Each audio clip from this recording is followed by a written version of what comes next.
ನಮಸ್ಕಾರ, ನೀವು ನೋಡ್ತಿದ್ದೀರಾ ಸ್ಪೀಡ್ ನ್ಯೂಸ್ ಕನ್ನಡ. ನಾನು ಪ್ರಿಯಾ ಸೋಮೇಶ್. ನೋಡಿ, ಫುಟ್ಪಾತ್ ತೆರವು ನಡೀತಾನೆ ಇದೆ. ತಾವೆಲ್ಲರೂ ಕೂಡ ಗಮನಿಸಿರ್ತೀರಾ.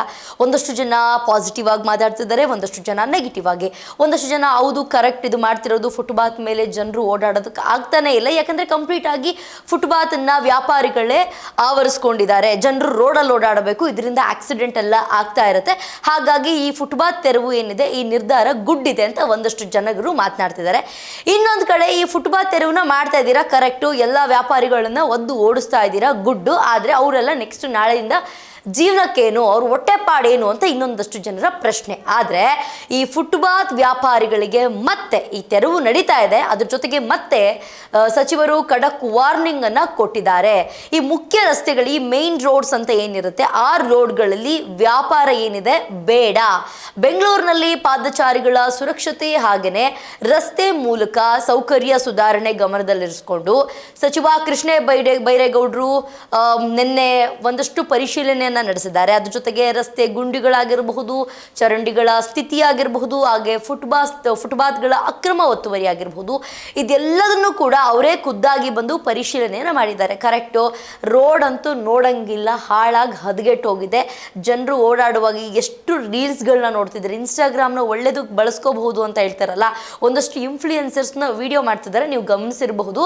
ಯಾವ್ಯಾವ MLAಗಳು ಬರ್ತಾರೆ ಅಲ್ಲಿಗೆ, ಯಾರ್ಯಾರು ಕಾರ್ಪೊರೇಟರ್ ಬರ್ತಾರೆ, ಎಲ್ಲದನ್ನು ಕೂಡ ಕಂಪ್ಲೀಟ್ ಆಗಿ ವಿಡಿಯೋಗಳನ್ನ ಮಾಡಿ ಸೋಷಿಯಲ್ ಮೀಡಿಯಾದಲ್ಲಿ ಅಪ್ಲೋಡ್ ಮಾಡ್ತಿದ್ದಾರೆ. ಒಂದಷ್ಟು ಜನ ಅದನ್ನ ಎಚ್ಚೆತ್ಕೊಂಡು ರಸ್ತೆ ಗುಂಡಿಗಳನ್ನು ಕೂಡ ಸರಿ ಮಾಡ್ತಾ ಇದ್ದಾರೆ.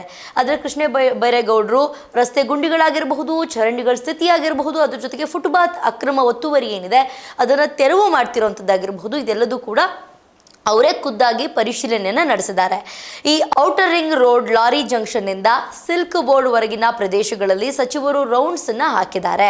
ಈ ಸಂದರ್ಭದಲ್ಲಿ ರಸ್ತೆ ಕಾಮಗಾರಿಗಳ ಬಗ್ಗೆ ಸರಿಯಾದ ಮಾಹಿತಿ ನೀಡದ ಮತ್ತು ಗೊಂದಲಮಯ ಹೇಳಿಕೆಗಳನ್ನ ನೀಡಿದ ಅಧಿಕಾರಿಗಳನ್ನ ಸಚಿವರು ತರಾಟೆಗೆ ತೆಗೆದುಕೊಂಡಿದ್ದಾರೆ. ಯಾವುದೇ ಒಂದು ಸರಿಯಾದ ಮಾಹಿತಿಯನ್ನ ಕೊಡದೆ ಹೋದಂತಹ ಅಧಿಕಾರಿಗಳ ವಿರುದ್ಧ ಅವರು ತರಾಟೆಗೆ ತೆಗೆದುಕೊಂಡಿದ್ದಾರೆ. BWSSB ಹಾಗೆ KPTCL, BE, ಬೆಸ್ಕಾಂ ಇಲಾಖೆಗಳ ನಡುವಿನ ಸಮನ್ವಯ ಕೊರತೆಗಳನ್ನು ಪ್ರಶ್ನೆ ಮಾಡಿದ್ದಾರೆ.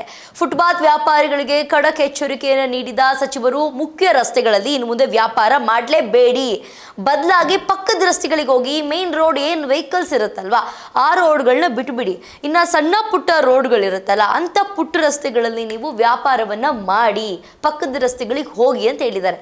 ಪ್ರತಿ ವರ್ಷ ಫುಟ್ಪಾತ್ ಇಲ್ಲದೆ 300ಕ್ಕೂ ಅಧಿಕ ಪಾದಚಾರಿಗಳು ಅಪಘಾತದಲ್ಲಿ ಸಾಯ್ತಾ ಇದ್ದಾರೆ.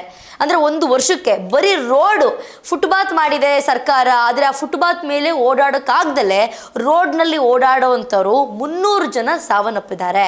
ಅದಕ್ಕೆ ಅವ್ರು ಹೇಳಿದ್ದಾರೆ, ಕೃಷ್ಣ ಬೈರೇಗೌಡರು, ನಿಮ್ಮ ಕುಟುಂಬದಲ್ಲಿ ಯಾರಾದರೂ ಈ ರೀತಿಯಾಗಿ ಫುಟ್ಪಾತ್ ಇದೆ, ಫುಟ್ಪಾತನ್ನು ಕಂಪ್ಲೀಟಾಗಿ ವ್ಯಾಪಾರಸ್ಥರು ಕಂಪ್ಲೀಟಾಗಿ ಅದನ್ನು ಅವರೇ ಬಳಸ್ಕೊಳ್ತಾ ಇದ್ದಾರೆ, ಫುಟ್ಪಾತಲ್ಲಿ ಓಡಾಡೋದಕ್ಕೆ ಜಾಗ ಇಲ್ಲ, ನಿಮ್ಮ ಮನೆಯವ್ರು ಯಾರಾದರೂ ರೋಡಲ್ಲಿ ಓಡಾಡಿ ಅಕಸ್ಮಾತ್ ಅವ್ರಿಗೆ ಏನಾದರೂ ಆಕ್ಸಿಡೆಂಟ್ ಆಯಿತು, ಅವ್ರನ್ನೇನಾದರೂ ನೀವು ಕಳ್ಕೊಂಡ್ರಿ ಅಂತಂತಂದರೆ ನಿಮಗೇನು ಅನಿಸುತ್ತೆ ಅಂತ ಕೂಡ ಪ್ರಶ್ನೆ ಕೂಡ ಮಾಡಿದ್ದಾರೆ.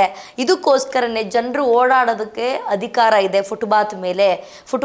ನೀವು ನೋಡಿರಬಹುದು, ಎಷ್ಟೋ ಜನ ಫುಟ್ಪಾತ್ ಮೇಲೆ ಗಾಡಿನೇ ಹತ್ತಿಸ್ಕೊಂಡು ಹೋಗ್ತಾ ಇರ್ತಾರೆ, ಟ್ರಾಫಿಕ್ ಏನಾದರೂ ಬಂತು ಅಂದಿದ ತಕ್ಷಣ. ಮತ್ತು ಜನರೆಲ್ಲ ಓಡಾಡೋದು ರೋಡ್ ಮೇಲೆ, ಕಾರು, ಬಸ್ಸು, ಲಾರಿ ಎಲ್ಲ ಓಡಾಡೋದಕ್ಕೆ ಅವಕಾಶ ಇದೆ. ಜನರು ಓಡಾಡೋದನ್ನ ಬಿಟ್ಟು ಇನ್ನೆಲ್ಲದಕ್ಕೂ ಕೂಡ ಅವಕಾಶ ಮಾಡಿಕೊಟ್ಟಿದೆ ಸರ್ಕಾರ. ಜನರು ಓಡಾಡೋದಕ್ಕೆ ಅವಕಾಶನೇ ಇರಲಿಲ್ಲ. ಅಟ್ಲೀಸ್ಟ್ ಈಗಲಾದ್ರೂ ಸರ್ಕಾರ ಎಚ್ಚೆತ್ಕೊಂಡಿದೆ, ಕಂಪ್ಲೀಟಾಗಿ ಫುಟ್ಪಾತನ್ನು ತೆರವು ಮಾಡ್ತಾ ಇದೆ. ಒತ್ತುವರಿ ಯಾರೆಲ್ಲ ಮಾಡ್ಕೊಂಡಿದ್ರು ಅದ್ರ ತೆರವು ಕಾರ್ಯಾಚರಣೆ ನಡೀತಾ ಇದೆ. ಅದ್ರ ಜೊತೆಗೆ ಒಂದಷ್ಟು ಜನರು ಏನು ಹೇಳ್ತಿದ್ದಾರೆ ಅಂದರೆ, ಈಗ ಏನು ಕಾರ್ಯಾಚರಣೆ ನಡೆಸ್ತಿದ್ದೀರಾ ಫುಟ್ಪಾತ್ ಒತ್ತುವರಿ ಮಾಡಿದವ್ರ, ಅವ್ರಿಗೆಲ್ಲ ಒಂದು ಪ್ಲೇಸನ್ನು ಕೊಟ್ಟಿದ್ರೆ ಒಳ್ಳೇದಿರ್ತಿತ್ತು. ಅಂದರೆ ಈ ಒಂದು ಏರಿಯಾದಲ್ಲಿ ಈ ಪ್ಲೇಸಲ್ಲಿ ನೀವೆಲ್ಲ ತಳ್ಳೋ ಗಾಡಿಗಳು ಅಥವಾ ನೀವು ಗಾಡಿ ನಿಲ್ಲಿಸ್ಕೊಳ್ತಿರೋ ಫುಡ್ಡು ಅಥವಾ ವೆಜಿಟೇಬಲ್ಸು ಏನು ಬೇಕಾದರೂ ನೀವಲ್ಲಿ ಹಾಕೊಳ್ಬಹುದು ಅಂತ ಅದೊಂದು ಜಾಗ ಮಾಡಿಕೊಟ್ಟಿದ್ದಿದ್ರೆ ಗುಡ್ ಇರ್ತಿತ್ತು ಅಂತ ಒಂದಷ್ಟು ಜನರ ಪ್ರಶ್ನೆ. ಒಟ್ಟು ಕೃಷ್ಣ ಬೈರೇಗೌಡರು ಫುಟ್ಪಾತ್ ಒತ್ತುವರಿ ತೆರವು ಕಾರ್ಯಾಚರಣೆ ನಿಲ್ಲಲ್ಲ, ಇಲ್ಲಿಗೆ ನಾವು ಬಿಡಲ್ಲ ಅಂತ ಕೂಡ ಸ್ಪಷ್ಟನೆ ಕೂಡ ಮಾಡಿದ್ದಾರೆ. ಅದ್ರ ಜೊತೆಗೆ ಬೀದಿ ಬದಿ ವ್ಯಾಪಾರಿಗಳಷ್ಟೇ ಅಲ್ಲದೆ ದೊಡ್ಡ ದೊಡ್ಡ ಕಟ್ಟಡಗಳ ಮುಂದೆ ಅಕ್ರಮವಾಗಿ ನಿರ್ಮಿಸಿರುವಂತಹ ಮಳಿಗೆಗಳ ತೆರವಿಗೂ ಕೂಡ ಸೂಚನೆಯನ್ನು ನೀಡಿದ್ದಾರೆ. ಈಗ ದೊಡ್ಡ ದೊಡ್ಡ ಬಿಲ್ಡಿಂಗಲ್ಲೂ ಕಾಂಪ್ಲೆಕ್ಸ್ಗಳು ಕಟ್ಕೊಂಡಿರ್ತಾರೆ, ಅದ್ರ ಮುಂದೆ ಶೀಟ್ ಹಾಕಿ ಅದನ್ನು ಕೂಡ ಶಾಪ್ ಥರ ಮಾಡ್ಕೊಂಡ್ಬಿಟ್ಟಿರ್ತಾರೆ. ಸೊ ಇದನ್ನೂ ಕೂಡ ಅಕ್ರಮವಾಗಿ ಯಾರೆಲ್ಲ ನಿರ್ಮಿಸಿದ್ದಾರೆ ಮಳಿಗೆಗಳು, ಅದನ್ನೂ ಕೂಡ ತೆರವನ್ನ ಮಾಡಲಿಲ್ಲ ಅಂತಂದ್ರೆ JCB ಬರುತ್ತೆ ಅಲ್ಲಿಗೆ ಅಂತ ಹೇಳ್ಬಿಟ್ಟು ಕೃಷ್ಣ ಬೈರೇಗೌಡರು ಒಂದು ನೀಟಾಗಿರುವಂತಹ ಮಾತುಗಳನ್ನ ಆಡಿದ್ದಾರೆ. ಅದ್ರ ಜೊತೆಗೆ ಒಂದು ಎಕ್ಸಾಂಪಲ್ನ ಕೂಡ ಕೊಟ್ಟಿದ್ದಾರೆ. ಒಂದು ವರ್ಷಕ್ಕೆ 300 ಜನ ಸಾಯ್ತಾ ಇದ್ದಾರೆ, ಆ ಸಾವಿನ ಸಂಖ್ಯೆ ಕಡಿಮೆ ಆಗಬೇಕು ಅಂತಂದ್ರೆ ಫುಟ್ಪಾತ್ ತೆರವು ಆಗಲೇಬೇಕು ಅಂತ ಹೇಳಿದ್ದಾರೆ. ಇದ್ರ ಬಗ್ಗೆ ತಮ್ಮ ಅನಿಸಿಕೆ ಅಭಿಪ್ರಾಯವನ್ನ ಕಮೆಂಟ್ ಸೆಕ್ಷನ್ ಅಲ್ಲಿ ತಿಳಿಸೋದನ್ನ ಮರಿಬೇಡಿ. ಇದಾಗಿತ್ತು ಇವತ್ತಿನ ವಿಶೇಷ. ನೋಡ್ತಾ ಇರಿ ಸ್ಪೀಡ್ ನ್ಯೂಸ್ ಕನ್ನಡ, ಸುದ್ದಿ ನಿಮ್ಮದು, ವೇಗ ನಮ್ಮದು.